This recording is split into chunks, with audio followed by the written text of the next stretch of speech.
Hello and welcome to my world. I'm of course Fred Kasdan. As you know, 7 nights a week I stream live over on Twitch, playing a variety of video games.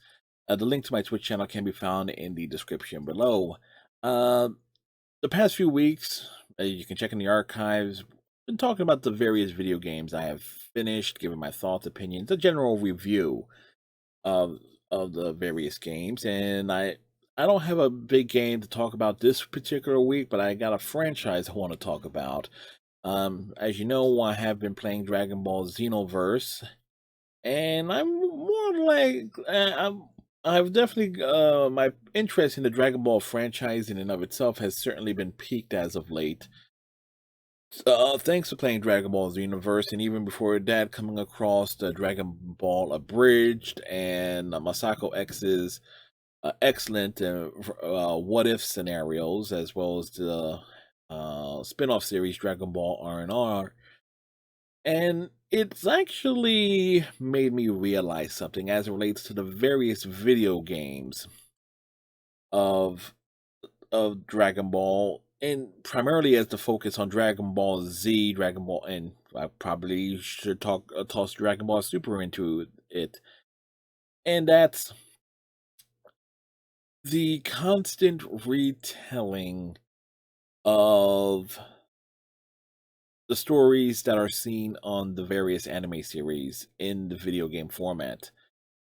Now, I haven't played every Dragon Ball video game, but I've played a few. There were some that were available on SNES ROMs and so forth. Back in the early 2000s that I dabbled with. Uh, and one that definitely stands out was one that focused a lot on the Saiyan and Namek sagas, if memories serve me correctly on that. And of course, I played Dragon Ball Z Budokai and a couple of the follow ups on that, which more or less were retellings of basically everything out of Dragon Ball Z uh, up through the Buu saga. Different variations on the theme, but the focus was there. And Dragon Ball Xenoverse, in and of itself, basically while has its own unique storyline, the focus is still tied very heavily to the events of Dragon Ball Z, and as well as I've rediscovered Dragon Ball Super. And it really makes me think is like, are do the people behind the video games, I'm talking like Bandai Namco and Akira Toriyama, Toei Animation, the folks who own the rights to Dragon Ball, are they really that strict on what can be used in video games? Because it's just a rehashing, retelling of stuff that's been overly done and overly utilized for the better part, at least to my knowledge, uh 15 some odd years, whenever since Dragon Ball Z Budokai first came out. But almost every game seems to be focused on that. Dragon Ball Kakarot is essentially yet another retelling of it, and I was interested in it, but right up to the point I realized and saw that it's just another retelling of the Dragon Ball Z sagas, which to me is very disappointing. Now, I understand Dragon Ball Xenoverse 2, more or less is continuing the events from the first Xenoverse game, and from what I can tell, it's actually just a glorified expansion pack. But I'll get to that when I get to that game. But it's making me wonder, can't they do a straight up original storyline? Or is it everything is really being tied to being really strict with the canon? And not only that, it's almost always focused on Dragon Ball Z and Dragon Ball Super. Yes, that's the most popular, one of the most well-known sagas of it. But I can't think of a single game that's ever really developed, at least here in the US, that's gone into the original Dragon Ball, because there's certainly quite a few adventure scenarios in that in terms of a video game would definitely be interesting to explore.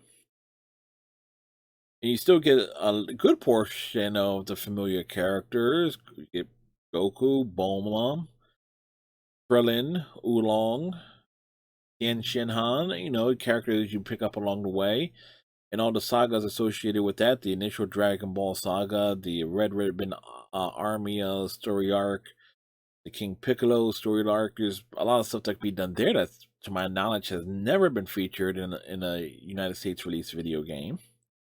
And Dragon Ball GT, I think it's that they did get some sort of DLC for the first Xenoverse game. I haven't looked into that yet.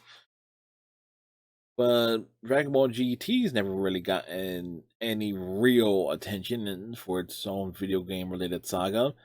Not to mention, I'll toss this in there too. You got the movie scenario. Yes, the movies are considered non-canon, but I think in terms of video games, you could definitely base things around that. It's like get beyond the strict adherence to just one set of stories and relying on those plots and coming up with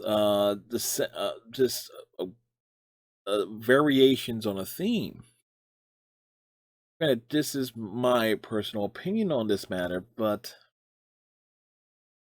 it would definitely help branch things out, not to mention maybe introduce folks to things that maybe been lost and or forgotten. And just my point of view on that. What's also making this stand out, as even with Dragon Ball Xenoverse, is that things that got skipped over, side story arcs that maybe could have been included to expand things a little bit, make this at least the main story a little bit more representative of what Dragon Ball Z was. And I'm primarily saying that the Dark Water arc that's between the Namek and the Android sagas. Granted, Goku, I'm guessing it's not included in the game or represented in Xenoverse because it did not feature Goku in any shape, way, or form. But just saying, it would have been nice for that to be included, at least in terms of a proper representation. Still, at the very least, there's at least the what if scenarios over on MasakoX's channel, which have been proven to be very, very good and very entertaining to watch or listen to. And at least it's also led to at least some original Dragon Ball related stories, granted unofficial, they're non-canon, they're expansions on what if things were done differently. But still, when the most original thing Dragon Ball related that I've seen involves a what if scenario, and it's called Dragon Ball R and R, it certainly says a lot about the lack of creativity that's going into the video games. Again, just my point of view on that matter. So, with that said, we'll bring this incoherent rant to an end. Of course, hit that subscribe channel so this way you keep up to date with the weekly commentary videos, as well as when the YouTube streams get ported over. The Twitch streams get ported over to YouTube. And we'll talk to you next week with whatever comes to mind. So tighten your friendship bracelets, watch your hang down, and have yourselves a good one.